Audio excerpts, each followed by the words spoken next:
Hello friends, welcome on my platform learn ahead academy.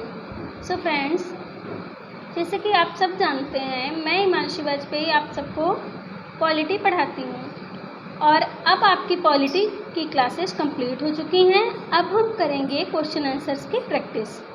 तो friends, I hope आप सब ने हमारी पुरानी जो क्लासेस हैं उनको देख लिया होगा एंड उनको लाइक एंड शेयर ज़रूर किया होगा, और आप इस क्लास को भी लाइक एंड शेयर ज़रूर करिए।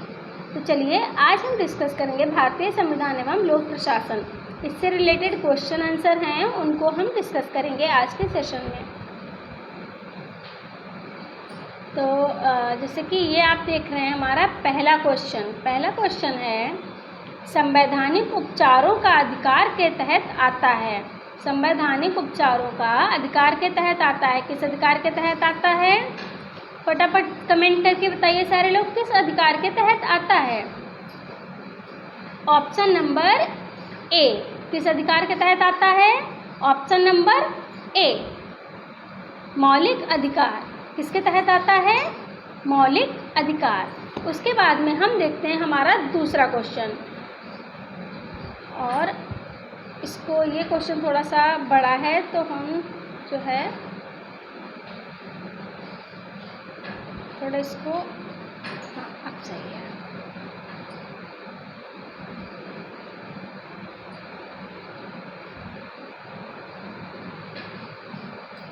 देखिए, इस क्वेश्चन को वर्ग ए और वर्ग 2 का उचित मिलान करिए। वर्ग ए और वर्ग 2 का उचित मिलान करिए। तो देखिए, पहले में क्या है? प्रभुत्व संपन्न। तो इसका पहले का क्या हो जाएगा? पहले का आपका देखिए, जैसे कि इधर ए में है, सभी को एक परिवार के सदस्य के रूप में रहना चाहिए। सभी को तो ये तो नहीं होगा, प्रभुत्व संपन्न का तो ये नहीं हो सकता है। तो आपका ये सही हो जाएगा, प्रभुत्व संपन्न का लोगों का बाह्य एवं आंतरिक मामलों में निर्णय लेने का सर्वोच्च अधिकार। बिल्कुल सही। ये आपका ऑप्शन नंबर बी वाला, ये मतलब ये फर्स्ट का बी सही हो जाएगा, आपका फर्स्ट का बी। उसके बाद में प्रजातांत्रिक।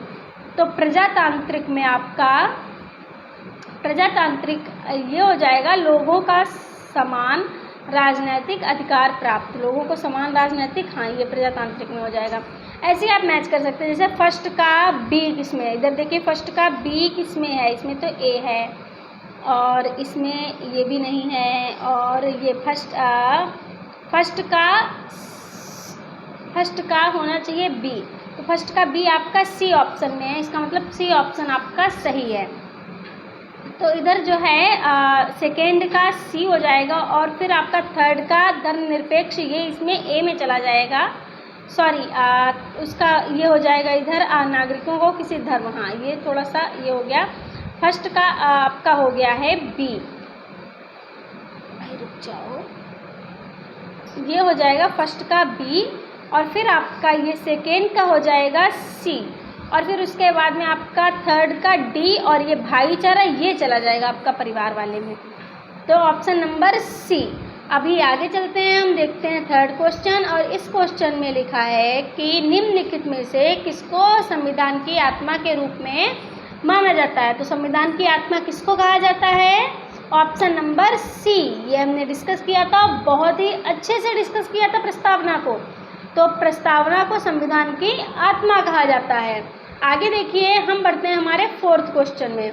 फोर्थ क्वेश्चन कह रहा है, अंतर्राष्ट्रीय शांति और सुरक्षा को बढ़ावा देने से संबंधित प्रावधान भारतीय संविधान के निम्नलिखित में से किसके एक भाग के रूप में उल्लिखित हैं? तो इसका कौन सा आपका सही होगा ऑप्शन? क्वेश्चन नंबर 4 का ऑप्शन नंबर बी किसमें है? राज्य के नीति निर्देशक सिद्धांतों में है। किसमें है? राज्य के नीति निर्देशक सिद्धांतों में। उसके बाद में हम देखते हैं क्वेश्चन नंबर 5, भारत के संविधान का निम्नलिखित में से कौन सा अनुच्छेद ग्राम पंचायतों से संबंधित है? तो कौन सा अनुच्छेद है जो ग्राम पंचायतों से संबंधित है? क्वेश्चन नंबर 5, इसमें कौन सा ऑप्शन आपका सही होगा? कौन सा अनुच्छेद है? फटाफट बताइए कमेंट करके सारे लोग। ऑप्शन नंबर ए, अनुच्छेद 40। अब हम देखते हैं क्वेश्चन नंबर 6। क्वेश्चन नंबर 6 कह रहा है निम्नलिखित में से कौन सा एक राज्य का नीति निर्देशक सिद्धांत संविधान के बाद में जोड़ा गया है। कौन सा एक राज्य है जो मतलब नीति निर्देशक सिद्धांत जो है संविधान के बाद जोड़ा गया है, कौन सा ऐसा है। ऑप्शन नंबर आपका सही हो जाएगा मुफ्त कानूनी सलाह, ये आपका संविधान के बाद मतलब जोड़ा गया है। आगे हम देखते हैं क्वेश्चन नंबर 7, ये आपका कह रहा है समान कार्य के लिए समान वेतन भारत के संविधान में सुनिश्चित किया गया है। एक क्या एक क्वेश्चन आपका है कि समान कार्य के लिए समान वेतन भारत के संविधान में सुनिश्चित किया गया है।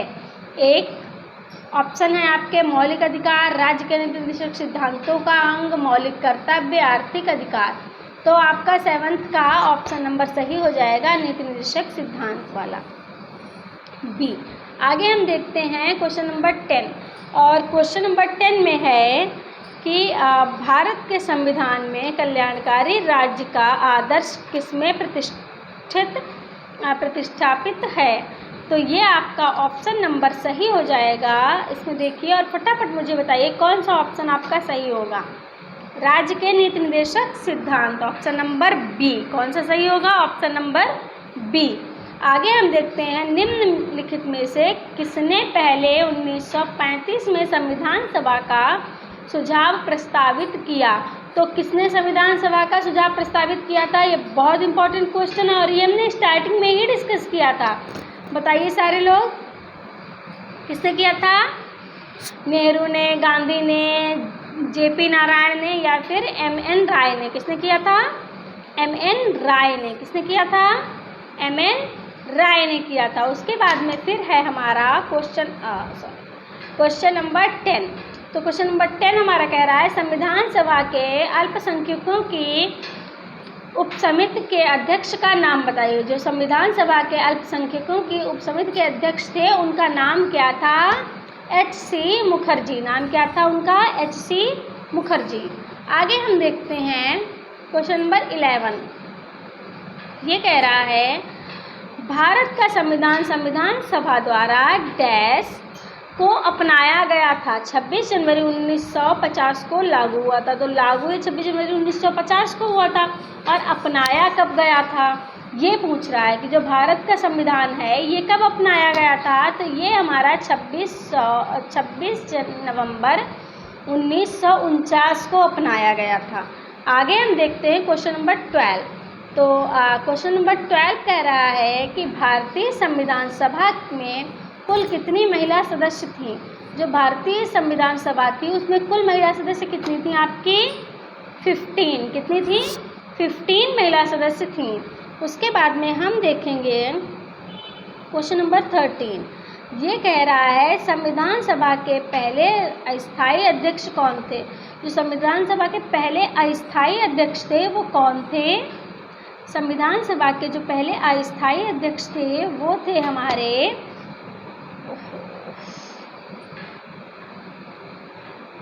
ये ऑप्शन नंबर आपका बी, कौन था, डॉक्टर सच्चिदानंद सिन्हा। आगे देखते हैं हम ड्राफ्टिंग कमेटी का चेयरमैन कौन है। जो ड्राफ्टिंग कमेटी है उसका चेयरमैन कौन है। तो ये आपका option number D, doctor Bhimrao Ambedkar. आगे हम देखते हैं क्वेश्चन नंबर 5, राजनैतिक प्रजातंत्र का तात्पर्य उस जीवन विधा से है जो जीवन में सैद्धांतिक रूप से उदारता, समानता और भ्रातृत्व को स्वीकारती है। यह किसका कथन है। और क्वेश्चन नंबर 15 में 15 का सही हो जाएगा doctor Bhimrao Ambedkar, option number A. आगे देखते हैं हम क्वेश्चन नंबर 16, और 16 में कहता है कि भारतीय संविधान अपने नागरिकों को डैश की समानता देता है। भारतीय संविधान अपने नागरिकों को किसकी समानता देता है, विचार और अभिव्यक्ति की समानता देता है। आगे हम देखते हैं क्वेश्चन नंबर 17, और 17 में कहता है कि संविधान सभा द्वारा भारतीय संविधान को कब पारित किया गया था। तो भारतीय संविधान को कब पारित किया गया था। संविधान सभा द्वारा भारतीय संविधान को कब पारित किया गया था? ये आपका ऑप्शन नंबर सही हो जाएगा 26 नवंबर 1949। आगे हम देखते हैं क्वेश्चन नंबर 18। तो ये हमारा है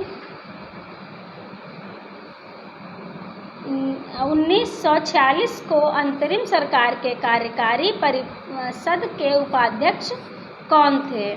जो 1946 को अंतरिम सरकार के कार्यकारी परिषद के जो उपाध्यक्ष थे वो कौन थे? तो ये आपका ऑप्शन नंबर सही हो जाएगा डी। कौन? जवाहरलाल नेहरू। आगे हम देखते हैं 19। इसमें कहता है भारतीय संविधान कितने शब्दों का बना है? तो आपका जो भारतीय संविधान है वो कितने शब्दों का बना है?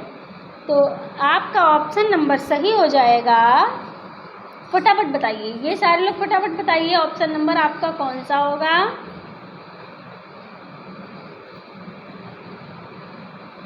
Option number C. Option number C. ये आपके शब्द हैं 1,17,369। आगे हम देखते हैं भारत का संविधान लिखा गया था। भारत का संविधान लिखने में कितना समय लगा था, ये क्वेश्चन कर रहा है। तो इसका आपका ऑप्शन नंबर सही हो जाएगा 2 वर्ष से अधिक, किंतु 3 वर्ष से कम, क्योंकि बाकी जो ऑप्शन है उनमें बिल्कुल सटीक टाइम नहीं दिया हुआ है, इसीलिए हमारा ऑप्शन नंबर ए सही हो जाएगा। और फिर हम आगे देखते हैं क्वेश्चन नंबर 21। इसमें है भारतीय संविधान को माना गया है। भारतीय संविधान को क्या माना गया है? भारतीय संविधान को माना गया है रूप विधान में संघीय और भावना में एकात्मक। आगे हम देखते हैं क्वेश्चन नंबर 21। इसमें कह रहा है इनमें से कौन सा भारतीय संविधान की एक महत्वपूर्ण विशेषता नहीं है? तो इसको हम पढ़ेंगे पूरा और फिर उसके बाद में हम देखेंगे कि कौन सी नहीं है। यह एक लिखित संविधान है। क्या है? यह एक, थोड़ा सा इसको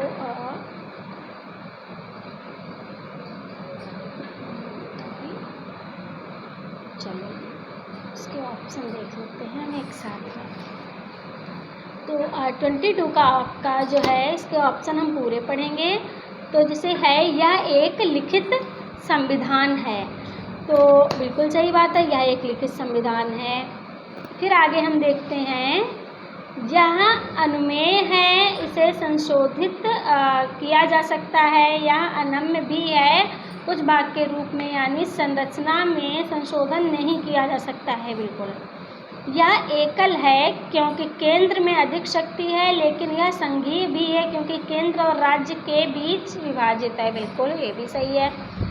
इसे राज्य के राज्यपाल, सांसदों और विधायकों के परामर्श से संशोधित किया जा सकता नहीं। ये आपका ऑप्शन नंबर डी सही हो जाएगा क्योंकि ये विशेषता नहीं है। आगे हम देखते हैं क्वेश्चन नंबर 23। ये है भारत में पंचायती राज स्थापित करने वाले प्रथम 2 राज्य कौन से थे? जो प्रथम 2 राज्य थे जो पंचायती राज स्थापित किया था वो कौन थे? कौन थे? फटाफट ये, हाँ, कौन थे? Option number C. Option number C, Rajasthan और आंध्र प्रदेश। आगे हम देखते हैं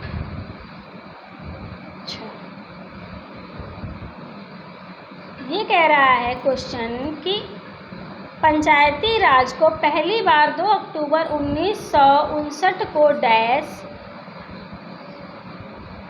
पेश किया गया था। कहाँ पेश किया गया था? तो ये आपका ऑप्शन नंबर सही हो जाएगा नागौर। कहाँ किया गया था? नागौर में किया गया था। आगे हम देखते हैं किस राज्य में पंचायती राज प्रणाली नहीं है? तो कौन सा राज्य है जिसमें पंचायती राज प्रणाली नहीं है? तो ये आपका ऑप्शन नंबर सही हो जाएगा सी, नागालैंड। कहाँ नहीं है? नागालैंड में नहीं है। और आगे हम देखते हैं क्वेश्चन नंबर 26। ये कह रहा है आपका भारत में पंचायती राज को त्रिस्तरीय व्यवस्था का अनुमोदन किस समिति के द्वारा किया गया था? तो ये क्वेश्चन नंबर 26 का ऑप्शन आपका सही हो जाएगा ए, ऑप्शन नंबर ए। उसके बाद में हम देखते हैं 27, और 27 किस समिति ने त्रिस्तरीय पंचायत प्रणाली की अनुशंसा की? तो बताइए फटाफट सारे लोग कमेंट करके बताइए किसने की थी। ऑप्शन नंबर आपका सही हो जाएगा डी, बलवंत राय मेहता ने की थी। किसने की थी? बलवंत राय मेहता ने की थी। आगे हम देखते हैं 28, किस ग्राम पंचायत द्वारा उप प्रधान को पद से हटाने के लिए कम से कम कितने पंचायत सदस्यों का समर्थन आवश्यक है? तो ये बताइए फटाफट सारे लोग कमेंट करके बताइए कि कितने कितने जो है पंचायत सदस्यों का समर्थन आवश्यक है। फटाफट बताइए सारे लोग। ये आपका ऑप्शन नंबर सही हो जाएगा डी। आगे हम देखते हैं क्वेश्चन नंबर 29 कहता है निम्न में से क्या पंचायती राज संस्था नहीं है? ग्राम सभा, न्याय पंचायत, ग्राम पंचायत, ग्राम सहकारी संस्था। तो कौन सी नहीं है आपको बताना है। ऑप्शन नंबर आपका सही हो जाएगा डी, ये नहीं है। आगे देखते हैं हम क्वेश्चन नंबर 30। ये कहता है आपका प्रतिवर्ष भारत में राष्ट्रीय पंचायती राज दिवस डैश को मनाया जाता है।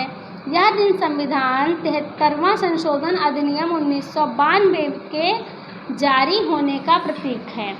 तो कौन सा दिन था, कब मनाया जाता है? राष्ट्रीय पंचायती राज आपका मनाया जाता है 24 अप्रैल को। कब मनाया जाता है? 24 अप्रैल को मनाया जाता है।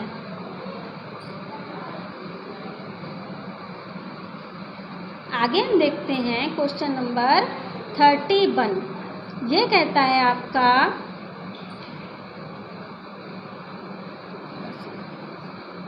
किस समिति के कार्य ने पूरे देश में पंचायती राज संस्थाओं के प्रारंभ के लिए मंच स्थापित किया? तो ये आपका ऑप्शन नंबर सही हो जाएगा बी। किसने किया था?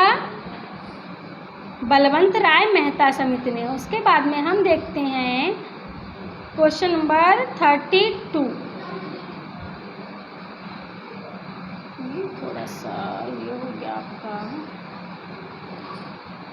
निम्न में से किसने जिलाधीश की संस्थागत करिश्मा कहा है?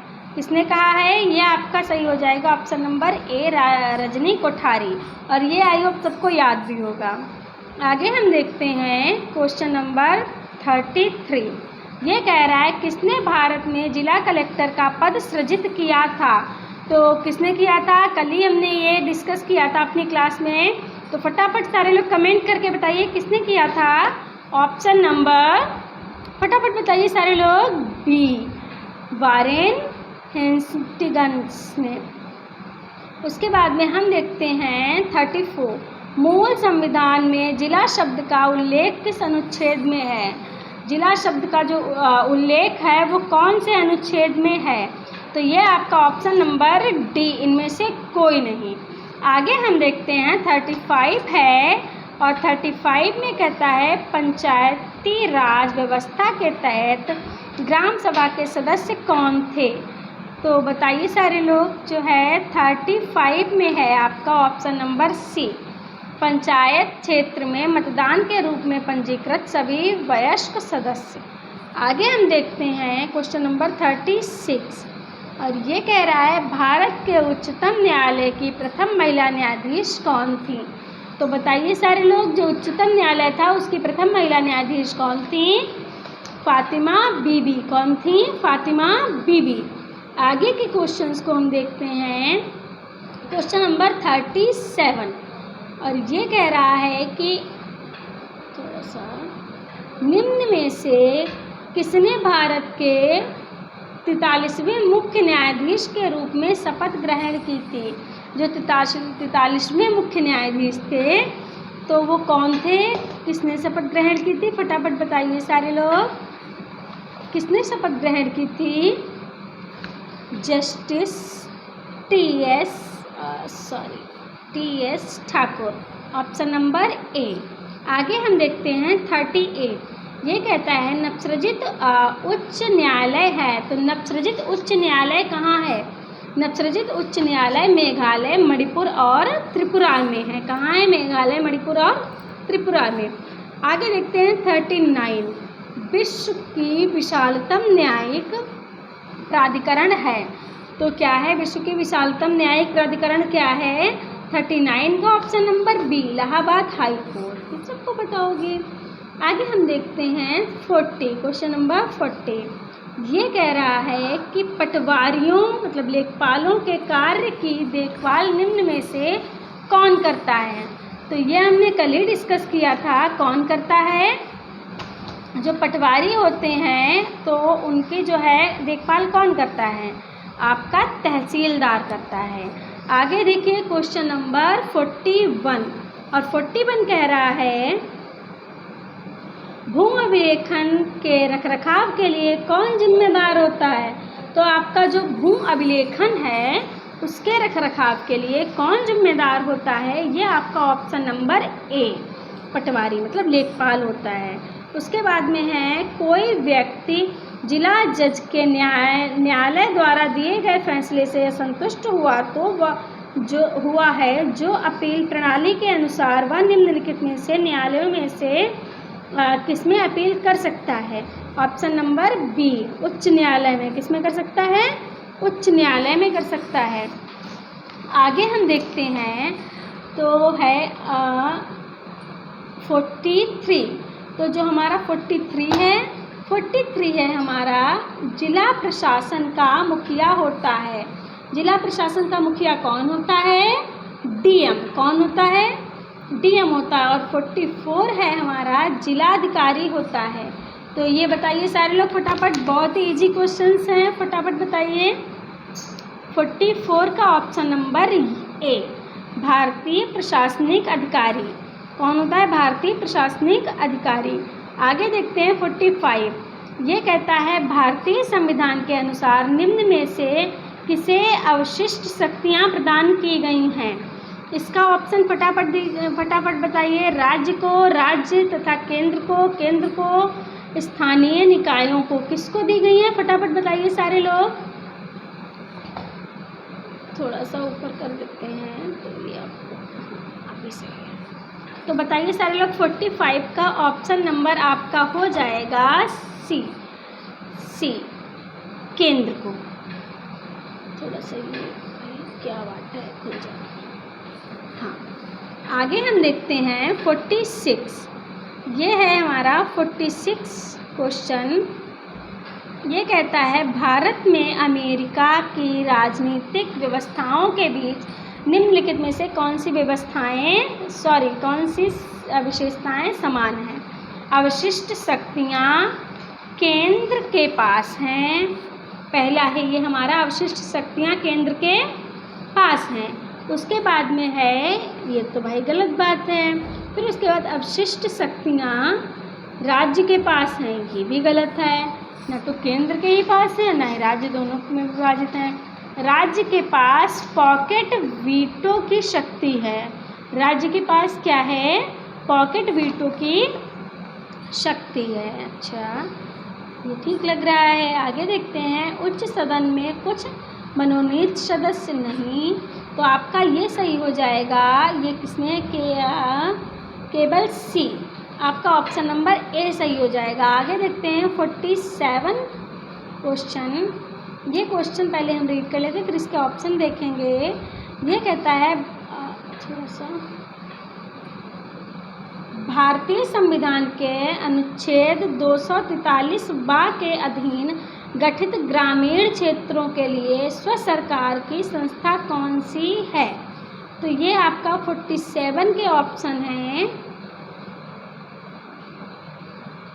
ग्राम सभा, पंचायत, ग्रामीण सभा या फिर ग्राम सेवा। तो ऑप्शन नंबर बी, कौन सी? Option number B, panchayat. आगे हम देखते हैं क्वेश्चन नंबर 48, और ये कह रहा है ग्राम पंचायत तंत्र के 3 स्तर होते हैं। ब्लॉक स्तर पर डैश होता है, तो ब्लॉक स्तर पर क्या होता है?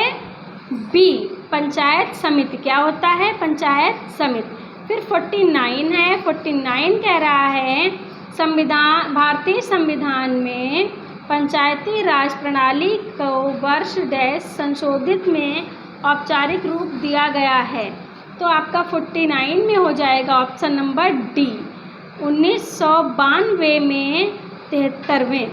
आगे हम देखते हैं 50, ये है 27 अगस्त 2009, 27 अगस्त 2009 को भारत सरकार के केंद्रीय मंत्रिमंडल ने पंचायती राज संस्थाओं में महिलाओं के लिए आरक्षण की मंजूरी दी। कितने % आरक्षण की मंजूरी दी थी? 50%। आगे बस आज की हमारी क्लास यहीं तक थी। हम मिलेंगे हमारी आगे की आने वाली क्लासेस में और हम उसमें डिस्कस करेंगे और भी क्वेश्चंस को। तो आप सब, अगर आपने पुरानी क्लासेस नहीं देखी हैं तो उनको देखिए, और अगर देख लिए हैं तो आप क्वेश्चन आंसर्स की प्रैक्टिस करिए, क्योंकि हमारे हर सेशन में क्वेश्चन आंसर्स होते थे और हाँ, अब हम अलग से क्वेश्चन आंसर की प्रैक्टिस करेंगे, तो आपको आइडिया होगा कि कितनी अच्छी प्रिपरेशन आपकी हो जाएगी। And thank you. हम मिलेंगे हमारी आगे की क्लासेस में। Bye bye.